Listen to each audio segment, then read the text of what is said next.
Kain tayo ng rambutan. Midnight snack. So, kumain.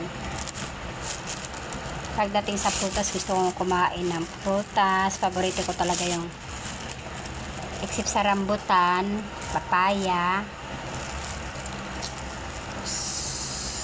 Basta hindi lang siya maasim, pwede sa akin. Kasi nga, acidic ako.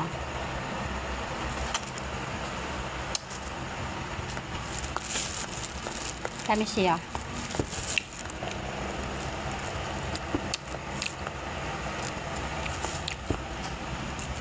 Binili ko to sa sa kanto namin dyan sa labas. Kaninang hapon. Nung lumabas kami nagsimba. Ang kilo nito guys is 50 pesos. Noong nakaraang araw bumili ako doon din sa labas. 80 pesos. Mabuti ngayon bumaba. Kasi nga daw sabi niya yung may-ari ata yon. Kaya daw mahal nung yun akong binili. Bagong pitas nila. Ito na-stock na kaya binabaan na kaya nagiging 50 pesos na lang. Matamis siya.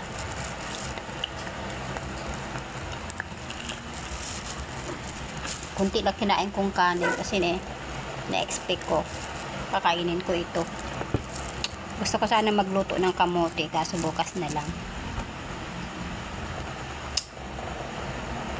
Kain tayo guys.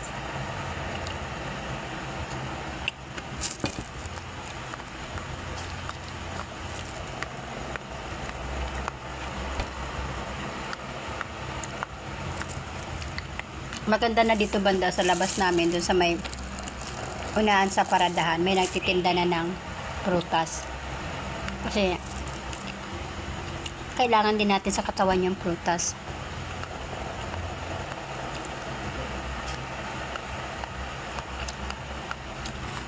Okay guys, thank you for watching.